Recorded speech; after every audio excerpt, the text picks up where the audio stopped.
Assalamualaikum warahmatullahi wabarakatuh. Jumpa lagi bersama saya Guntur Maulana Zamroni pada mata kuliah Keamanan Komputer. Pada pertemuan kali ini kita akan bersama-sama belajar mengenai digital signature dan digital certificate. Oke. Baik, untuk digital signature ini sudah pernah kalian pelajari pada materi mengenai autentikasi. Ya.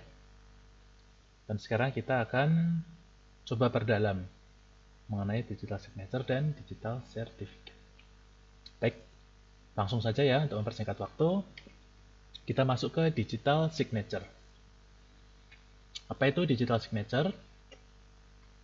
Jadi digital signature ini yang kita membahas mengenai signature dulu saja ya, mengenai tanda tangan. Jadi signature atau tanda tangan itu adalah sesuatu yang sudah ada sejak zaman dahulu. Sejak zaman Nabi itu sudah ada namanya signature, tanda tangan. Hanya kalau zaman dulu biasanya menggunakan stempel ya, menggunakan stempel gitu. Sebagai bukti autentikasi bahwa dokumen tersebut betul-betul dibuat oleh orang tersebut yang memberikan stempel. Ya, jadi zaman dulu tuh signature digunakan pada dokumen kertas. Tanda tangan atau signature digunakan pada dokumen kertas. Oke. Kemudian seiring berjalannya perkembangan zaman, lama-kelamaan orang-orang itu merasa perlu adanya signature atau tanda tangan dalam bentuk digital. Karena hampir semuanya sekarang berbentuk digital. Sehingga diperlukan adanya digital signature atau tanda tangan dalam bentuk digital. Nah, tanda tangan dalam bentuk digital itulah yang disebut dengan digital signature. Oke, sampai sini paham ya? Masih mudah ya? Nah, kemudian ada yang menarik nih. Jadi ternyata tanda tangan digital itu bukanlah tulisan tanda tangan yang didigitisasi. Bukanlah tanda tangan yang didigitisasi atau di-scan. Jadi mungkin beberapa dari kita ada yang salah paham gitu ya. Kadang-kadang kita mengira kita memberi tanda tangan scan-scanan kita itu sudah merupakan tanda tangan digital. Padahal sebetulnya itu bukan tanda tangan digital. Kalau saya bilang itu lebih seperti stamp atau cap. Ya, itu bukan tanda tangan digital. Nah, kemudian tanda tangan digital itu sebetulnya adalah nilai kriptografis. Nilai kriptografis yang bergantung pada isi pesan dan kunci yang digunakan. Ya, bergantung pada isi pesan dan kunci yang digunakan.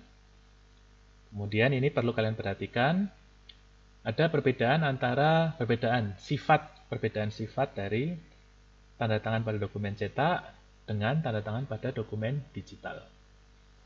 Tanda tangan pada dokumen cetak itu biasanya selalu sama. Tidak peduli apa isi dokumennya, tidak peduli siapa penerima dokumennya, tanda tangan pada dokumen cetak akan selalu sama. Sebagai contoh nih, misalkan ini kalian semester 5 ya. Nah, misalkan kalian membuat surat rekomendasi KP. Oke, membuat surat rekomendasi KP ya. Itu dosen yang memberikan tanda tangan, dosen pembimbing akademik ya, yang memberikan tanda tangan, itu tanda tangannya akan selalu sama. Tidak peduli apakah itu yang meminta mahasiswa A, atau mahasiswa B, atau mahasiswa C, tanda tangan dosen pembimbing akademik akan selalu sama. Itu kalau tanda tangan pada dokumen cetak. Nah, berbeda dengan tanda tangan digital. Tanda tangan digital itu akan berbeda-beda, selalu berbeda-beda antara satu dokumen dengan dokumen yang lain. Meskipun yang memberikan tanda tangan digital itu orang yang sama. Itu akan selalu berbeda-beda. Saya berikan contoh ya, coba. Saya bukakan Nitro. Ini ada aplikasi Nitro kan untuk PDF ini. Nah, di sini kita bisa memberikan tanda tangan digital. Contoh nih, misalkan saya ada Misalkan ini ya. Nih. Kok nggak bisa? Daftar peserta KKN misalkan. Ini ya. Ini saya beri tanda tangan digital. Di sini ada tanda tangan digital. Ada di mana sih? Protect. Nah, ada di Protect. Sign. Ini saya sudah punya digital ID. Ini digital ID saya. View detail ada di sini. Ada nama, ada valid sampai kapan, kemudian yang membuat siapa, algoritmanya, fingerprintnya, dan lain-lain. Ini adalah sertifikat. Ini yang nanti akan kita bahas. Nah, kalau digital ID-nya ini. Nah, ini akan saya gunakan untuk membuat tanda tangan digital.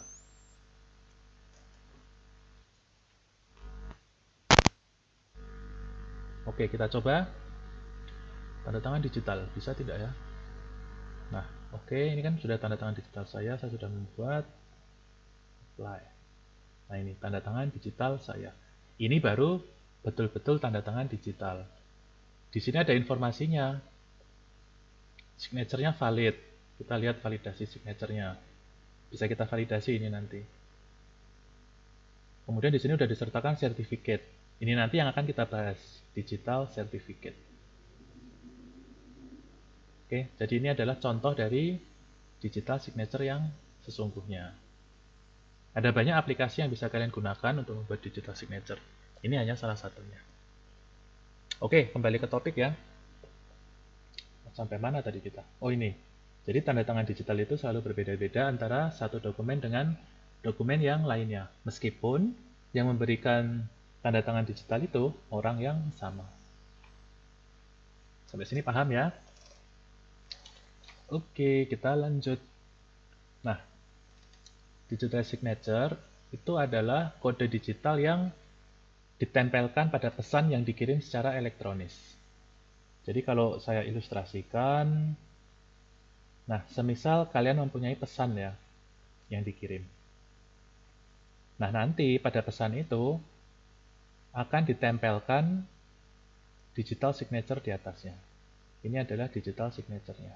Ini adalah pesannya. Ditempelkan kemudian dikirim ke penerima. Oke. Seperti itu. Kemudian mana tadi?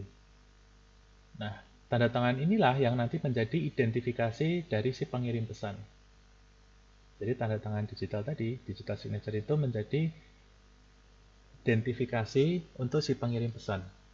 Untuk memastikan bahwa si pengirim pesan itu betul-betul orang yang mengirim. Paham ya? Untuk melakukan autentikasi atau verifikasi. Nah, tujuan digital signature. Ada beberapa tujuan dari digital signature. Di antaranya adalah untuk menjamin autentikasi. Apa maksud dari autentikasi ini?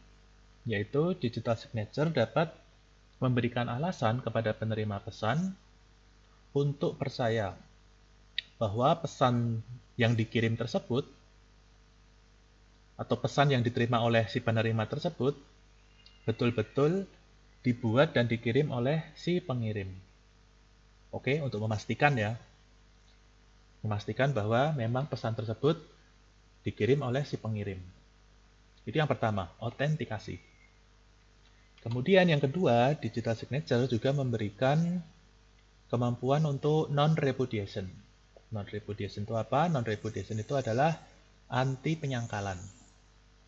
Jadi, dengan adanya non-repudiation ini, maksudnya digital signature, si pengirim pesan itu, pengirim pesan tidak dapat menyangkal bahwa dia yang mengirim pesan. Gitu.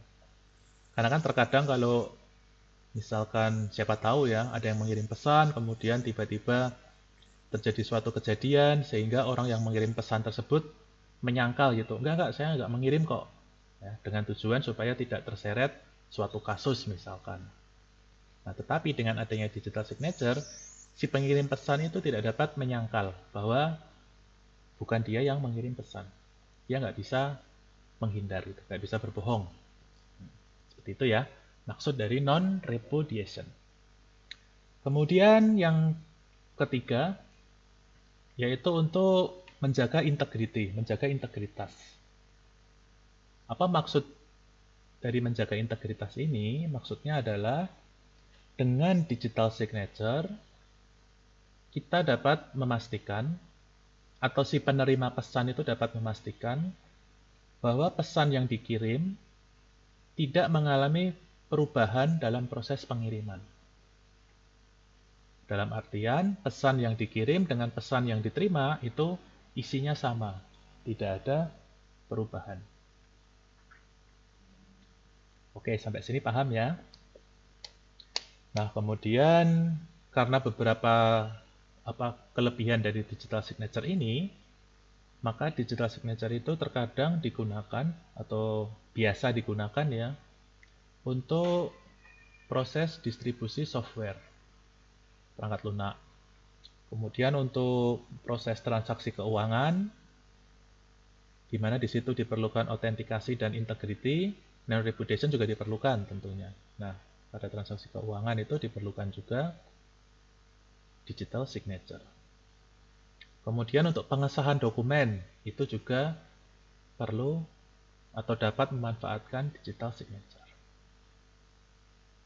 Dan kondisi-kondisi lainnya ya. Kondisi lainnya yang perlu untuk menjaga keaslian isi pesan untuk menghindari pemalsuan. Pada kondisi seperti itu, kita dapat menggunakan digital signature. Paham ya? Oke, sekarang kita lanjutkan. Nah, ini sekarang saya masuk ke contoh. Oke, contoh. Di sini ada dua orang. Ada Bob dan ada Alice. Ini Alice dan Bob sering sekali dijadikan contoh ya. Saya nggak tahu kenapa gitu. Baik, kita kembali ke materi. Ada Bob dan ada Alice. Bob ini akan mengirim pesan ke Alice. Nah, seperti biasa, ini sambil kita sedikit review mengenai kriptografi ya. Pen. Oh, sebelumnya di sini nanti saya akan menggunakan contoh enkripsi asimetrik. Oke. Pada enkripsi asimetrik, biasanya pengirim, dalam hal ini Bob ya, dia akan mengenerate satu pasang kunci. Satu pasang kunci yang berarti ada dua kunci. Dua kunci itu apa? Ada satu yaitu private key, kunci privat, dan satu lagi kunci public key. Kunci privat ini akan dipegang oleh si pengirim pesan. Dipegang oleh si pengirim pesan, nanti akan digunakan untuk melakukan enkripsi. Sedangkan kunci public ini akan dipegang oleh si penerima pesan. Akan digunakan untuk melakukan dekripsi. Tetapi kunci public ini tidak langsung diserahkan ke penerima pesan. Biasanya kunci public ini akan dikirim oleh pembuat kunci tersebut, akan dikirim oleh sebuah tempat yang biasanya disebut dengan nama public space. Aduh, jelek sekali tulisannya. Public space. Atau kalau bahasa Indonesianya ruang publik ya. Ada juga yang menggunakan istilah disimpan di internet gitu. Tetapi intinya kunci publik ini disimpan di public space terlebih dahulu. Nanti di sini ada banyak kunci-kunci juga, kunci-kunci orang lain gitu. Nah, nanti ketika penerima, dalam hal ini Alice memerlukan, nah dia baru akan mengambil kuncinya. Oke, ini sekilas mengenai asymmetric encryption ya. Oke, kita kembali ke materi. Jadi tadi Bob akan mengirim pesan ke Alice. Nah, Bob akan membuat satu pasang kunci. Berhubung di sini menggunakan asymmetric encryption, maka kuncinya adalah kunci private dan kunci public. Kunci private dipegang oleh pengirim, dan kunci publik dipegang oleh si penerima. Sampai sini paham ya? Kunci privat ini, private key, digunakan untuk enkripsi, public key digunakan untuk dekripsi. Jangan tertukar ya. Kemudian, setelah mengenerate kunci, Bob akan mulai membuat pesannya dalam bentuk plain text. Katakanlah di sini contohnya, halo apa kabar? Oke, setelah membuat plain text, kemudian plain text tersebut akan di-hashing. Akan di-hashing menggunakan suatu algoritma hash. Algoritma hash-nya di sini tidak saya spesifikasikan ya. Jadi intinya ada beberapa algoritma hash. Ada MD5, ada SHA, dan lain-lain. Nah, anggaplah Bob menggunakan salah satu dari itu. Nah, setelah di-hashing akan mendapatkan digest atau message digest. Di sini bisa mengikuti ya. Mendapatkan message digest. Lalu, message digest ini, sebentar saya ganti laser. Message digest ini yang akan dienkripsi menggunakan asymmetric encryption cryptography dengan bantuan private key. Jadi private key ini digunakan untuk menenkripsi digestnya. Setelah dienkripsi akan mendapatkan digital signature. Kemudian seperti yang disampaikan sebelumnya tadi, digital signature ini akan ditempelkan pada plain text-nya. Baru kemudian akan dikirim ke Alice. Oke, masih bisa mengikuti ya. Jadi sekali lagi, digital signature itu akan ditempel ke plain text, kemudian akan dikirim ke Alice. Nah, sampai sini kalian bisa mengamati kan, oh di sini berarti plain text-nya tidak dienkripsi ya Pak? Iya betul. Jadi di sini yang dienkripsi hanyalah digital signature-nya, digest-nya saja. Plain text-nya tidak dienkripsi. Semisal kalian ingin mengenkripsi plain text-nya, seingat saya kalian bisa menggunakan pendekatan symmetric cryptography. Jadi nanti menggunakan public key. Kalau ini kan asimetrik ya, menggunakan private dan public. Ini untuk contoh saja. Oke, kita lanjut. Alice menerima pesan dari Bob. Jadi Alice menerima pesan dalam bentuk plain text yang sudah ditempeli digital signature. Kemudian, ketika Alice menerima pesan, apa yang akan Alice lakukan? Ada dua hal yang akan Alice lakukan. Yang pertama, Alice akan mendekripsi digital signature-nya. Ya. Jadi digital signature ini yang tadi ditempelkan pada plain text ini akan didekript. Didekripsi menggunakan asymmetric encryption sesuai dengan enkripsi yang digunakan ketika Bob melakukan enkripsi digest-nya. Dan akan ditemukan digest yang sama, nilai digest yang semestinya sama. Oke. Semisal Alice berhasil melakukan dekripsi dan berhasil mendapatkan digest-nya, di sini Alice akan tahu bahwa memang Bob yang mengirim pesan tersebut. Kenapa Alice tahu bahwa Bob yang bisa mengirim pesan?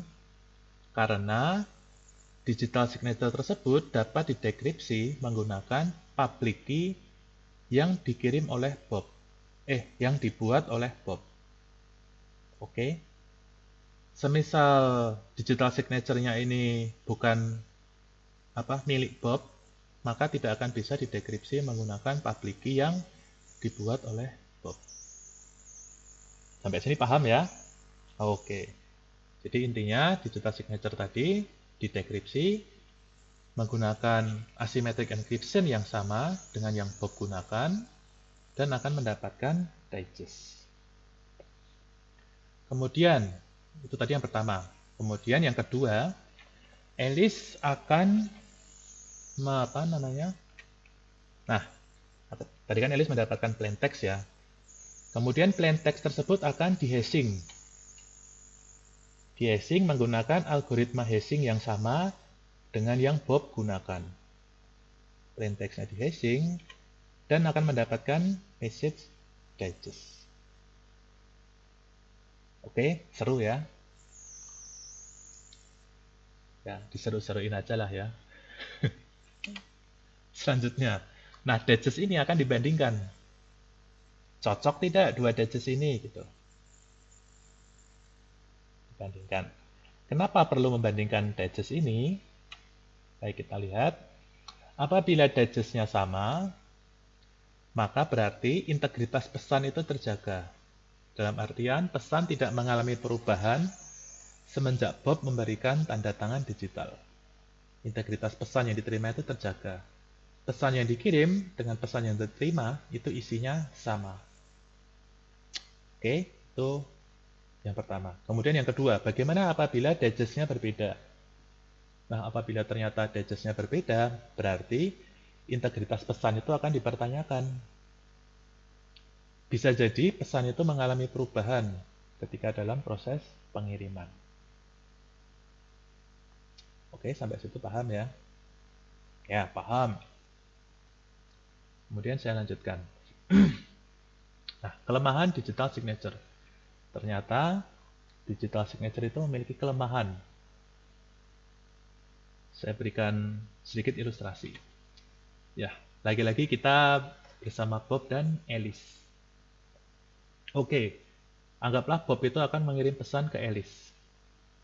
Ini sama seperti tadi ya. Bob akan mengenerate private key dan public key. Private key dipegang oleh Bob, public key akan dipegang oleh Alice. Kemudian Bob akan membuat pesan plain text. Katakanlah pesannya itu beli saham.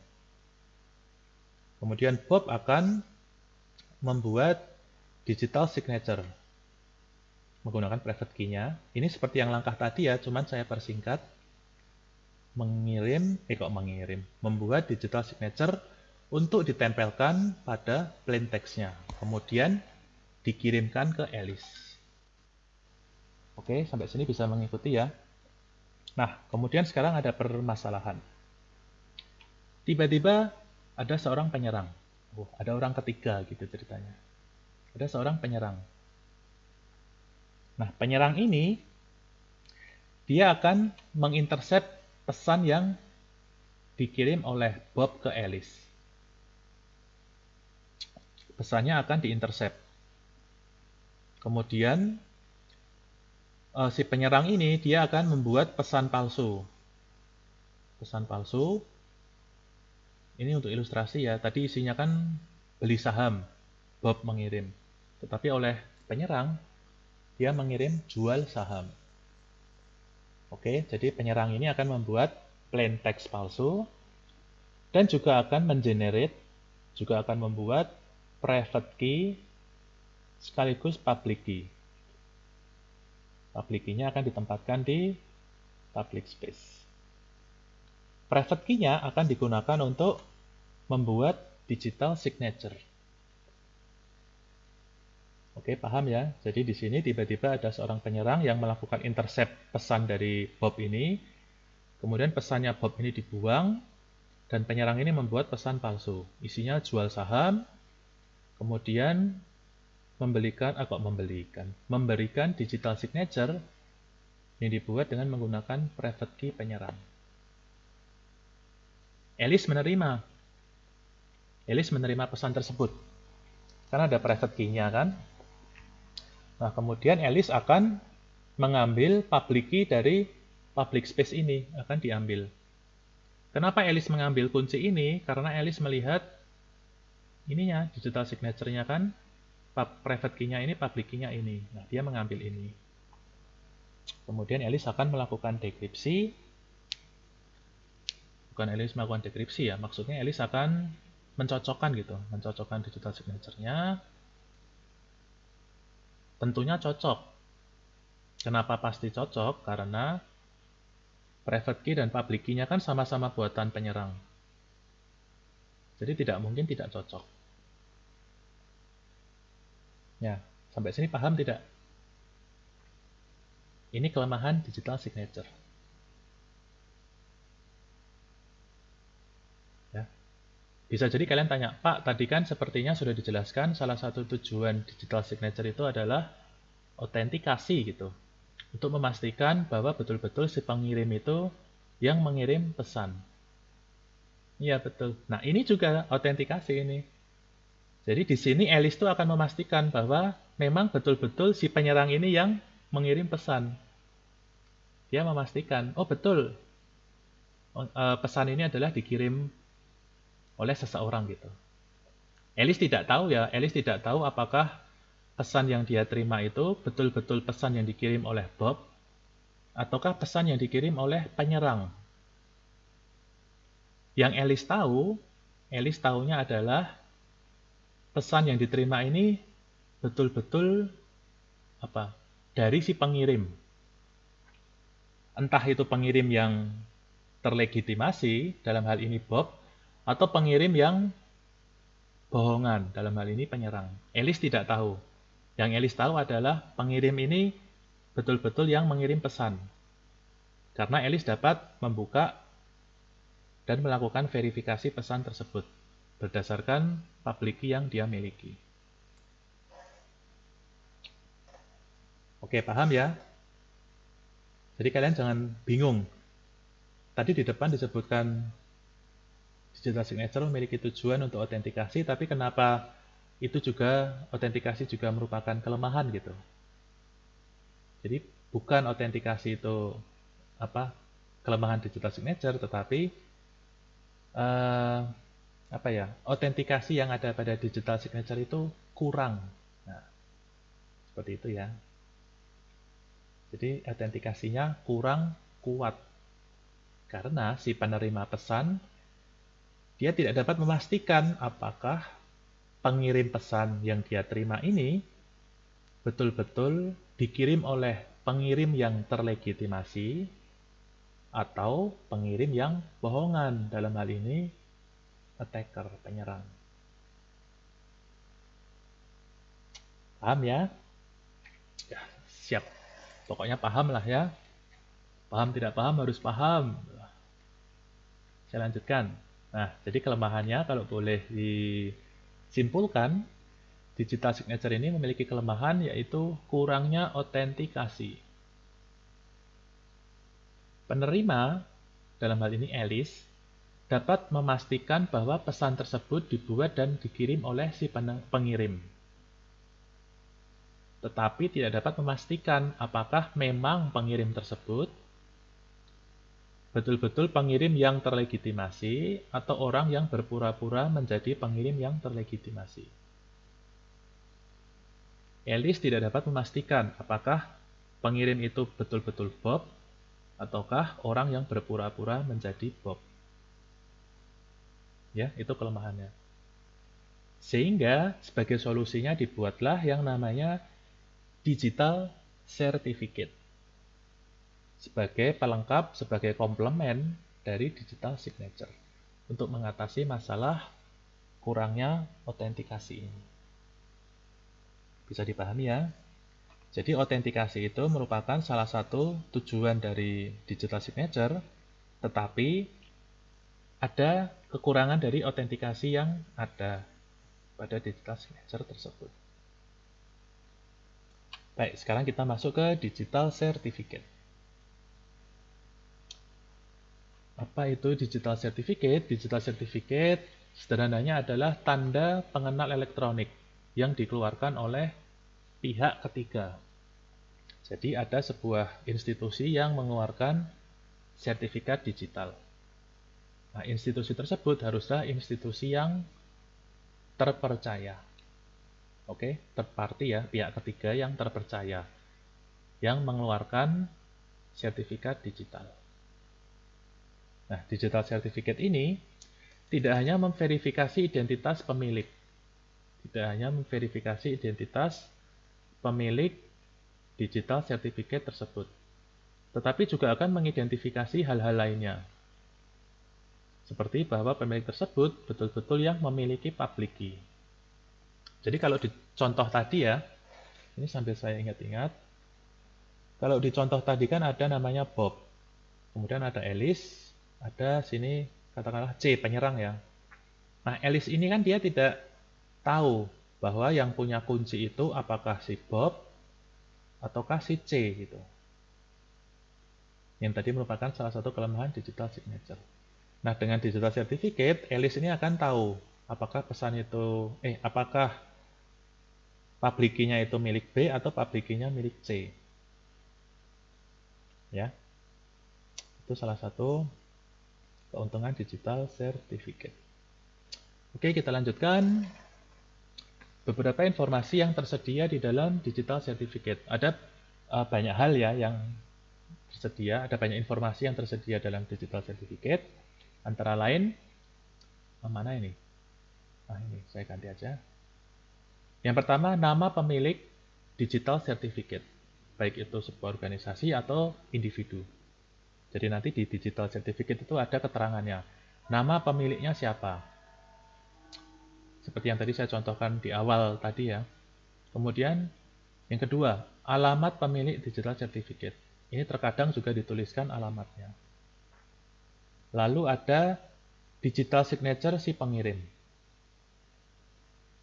Ya, lalu ada public key pengirim, nomor seri sertifikat digital, kemudian masa berlakunya, pembuatan kapan, dan tanggal berakhirnya kapan, itu pasti ada.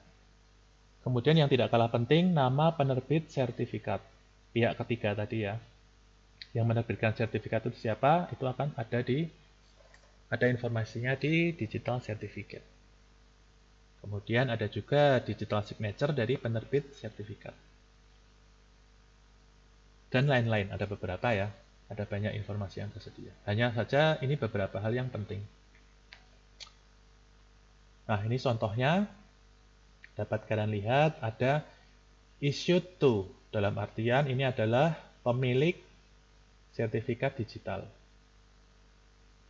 Kemudian issued by, ini yang mengeluarkan sertifikat digital. Jadi ini adalah pihak ketiga, third party. Di sini contohnya yang mengeluarkan adalah Google Incorporation. Ya, pihak ketiga yang terpercaya. Biasanya orang-orang kalau melihat melihat organisasi dengan nama besar sebagai pihak ketiga, pasti akan percaya. Biasanya seperti itu ya. Kemudian di sini juga ada masa berlakunya, dimulai kapan sampai dengan expirednya kapan. Lalu ada juga fingerprintnya. Ini adalah beberapa informasi yang ada pada digital certificate. Kemudian saya berikan sedikit ilustrasi ya mengenai cara kerja digital certificate. Nah, lagi-lagi kita akan berjumpa bersama Bob dan Alice. Nih, kalian perhatikan ya. Kalau pada contoh sebelumnya tadi kan Bob mengenerate kunci ya. Ada dua kunci. Yang pertama ada private.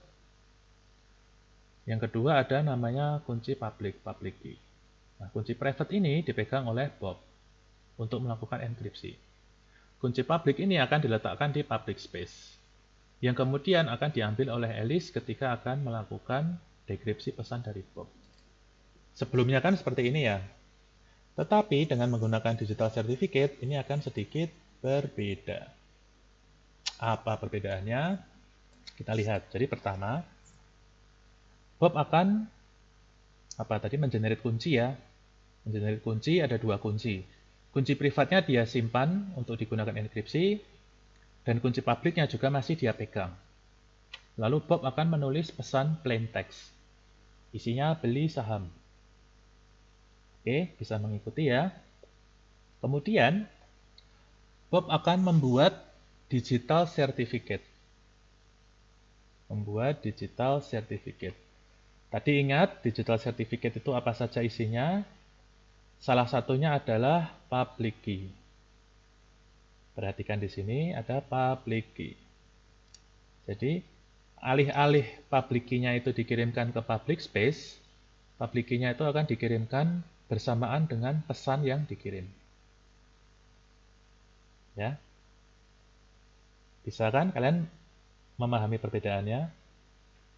Jadi public key-nya tadi tidak lagi dikirim ke public space, kemudian akan diambil oleh Alice, tetapi public key-nya ini akan disertakan ke dalam digital certificate beserta pesan yang dikirim. Nah, dijadikan satu, kemudian dikirim. Kirim ya. Lalu Alice akan menerima pesan. Alice menerima pesan tersebut.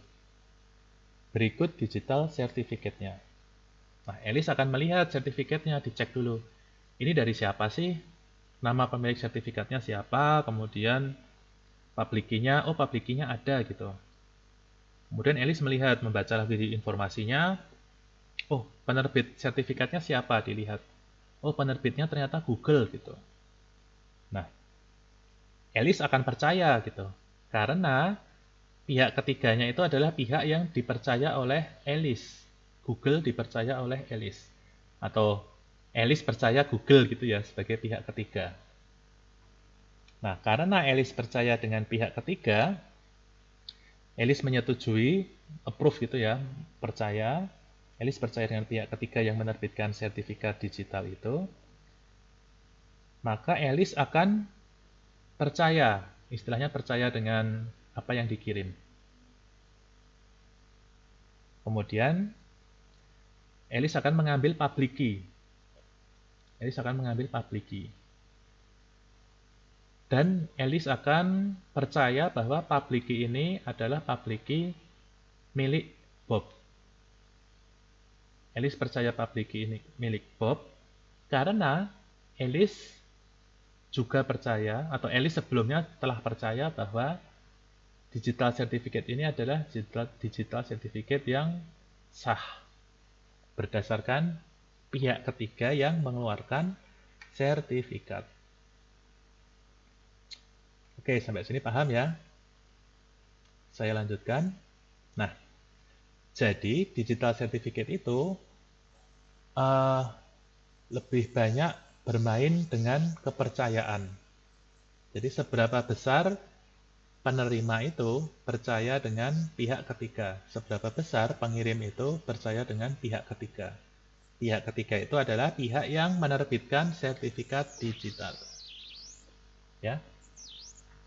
Berbasis kepada kepercayaan kepada pihak ketiga. Apa itu contohnya pihak ketiga? Ini ada beberapa ilustrasi di bawahnya. Semisal saya sakit.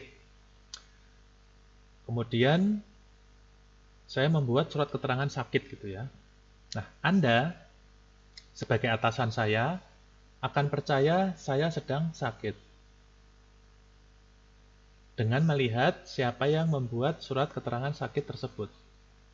Semisal yang membuat surat keterangan sakit itu adalah rumah sakit yang apa istilahnya memiliki kredibilitas yang bisa dipercaya, memiliki kredibilitas yang tinggi, maka Anda sebagai atasan saya itu akan percaya bahwa memang saya ini betul-betul sakit. Karena kalau kita pikirkan tidak mungkin rumah sakit yang memiliki kredibilitas itu membuat surat keterangan sakit bohongan. Jadi Anda pasti akan percaya gitu, oh ini rumah sakitnya rumah sakit yang terpercaya, sehingga suratnya ini tidak mungkin surat yang dipalsukan. Berarti orang tersebut betul-betul sedang sakit. Nah, itu contoh ilustrasi yang pertama. Kemudian yang kedua, kita lihat Anda percaya bahwa saya ini berkewarganegaraan Indonesia dengan melihat siapa yang menerbitkan paspor saya. Jadi, Anda akan percaya saya ini berkewarganegaraan Indonesia dengan melihat siapa yang menerbitkan paspor. Kan Anda lihat, kalian lihat paspor saya, siapa yang menerbitkan, dibaca. Oh, yang menerbitkan adalah kantor imigrasi. Kemudian kalian akan pasti akan berpikirkan kantor imigrasi. Oh, kantor imigrasi ini adalah pihak yang memiliki wewenang, memiliki otoritas, sehingga dapat saya percaya bahwa memang betul-betul dia ini, kantor ini yang menerbitkan paspor. Sehingga Anda akan percaya bahwa saya ini betul-betul orang Indonesia. Itu contoh yang kedua. Lalu yang ketiga, kita baca ya. Ketika kita membuat surat pernyataan penting, biasanya kita akan meminta notaris sebagai pihak ketiga. Oke, jadi biasanya kalau kita membuat surat pernyataan, itu kan saya sebagai pihak pertama, pihak pembuat. Kemudian pihak kedua itu adalah pihak penerima. Nah, saya akan meminta bantuan notaris sebagai pihak ketiga. Saya minta notaris untuk membantu memverifikasi identitas saya. Biasanya kalau di notaris kan kita diminta memberikan fotokopi, kemudian memberikan akte lahir, fotokopi akte lahir, kemudian fotokopi KTP, fotokopi KK, dan lain-lain. Intinya untuk memastikan identitas kita, untuk memverifikasi. Kemudian, notaris sebagai pihak ketiga juga akan menjadi saksi. Saksi ketika saya memberikan tanda tangan basah. Tanda tangan gitu kan. Lalu, notaris itu akan memberikan stempel beserta tanda tangan notaris. Ya. Tujuannya apa? Tujuannya untuk memastikan bahwa dokumen kita itu sah. Jadi notaris sebagai pihak ketiga memastikan dokumen kita itu sah. Kemudian pihak kedua si penerima itu saya kirimi dokumen tersebut. Dia akan menerima kemudian melihat kan, dibaca, oh ini ada pengesahan dari notaris. Notaris ini adalah notaris yang memiliki kredibel, terpercaya. Ya, terpercaya, kemudian ada keterangan apa lagi, banyak gitu.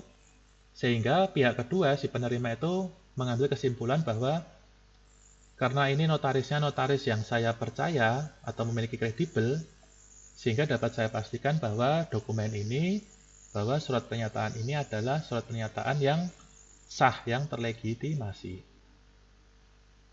Seperti itu. Nah, lebih kurang fungsi digital certificate itu seperti itu. Ya.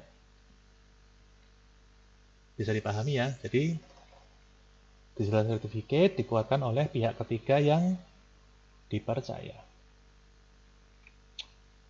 Oke, sebelum saya akhiri ada sedikit kesimpulan ya. Jadi, digital certificate itu sekali lagi berdasarkan rasa percaya. Intinya percaya kepada pihak ketiga atau tidak gitu. Lalu, digital certificate ini akan membantu memverifikasi identitas pemilik public key. Kenapa membantu memverifikasi? Karena di dalam digital certificate itu ada berbagai macam informasi. Salah satunya adalah nama pemilik sertifikat digital dan juga public key pengirim pesan. Itu ada di dalam digital certificate. Kemudian digital certificate ini juga akan memverifikasi bahwa digital signature tersebut betul-betul ditandatangani oleh orang yang terlegitimasi atau sah, atau orang yang betul-betul mengirim pesan. Ya. Jadi di sini kalian pahamkan bahwa digital certificate ini memberikan solusi atas apa yang digital signature tidak miliki, yaitu kurangnya autentikasi. Karena digital signature memiliki kelemahan pada autentikasi, sehingga dilengkapilah dengan digital certificate. Oke, saya harapkan kalian paham ya sampai sini ya. Seperti biasa, kalau ada yang ingin ditanyakan, silakan bertanya melalui grup WA. Akhir kata, wassalamualaikum warahmatullahi wabarakatuh.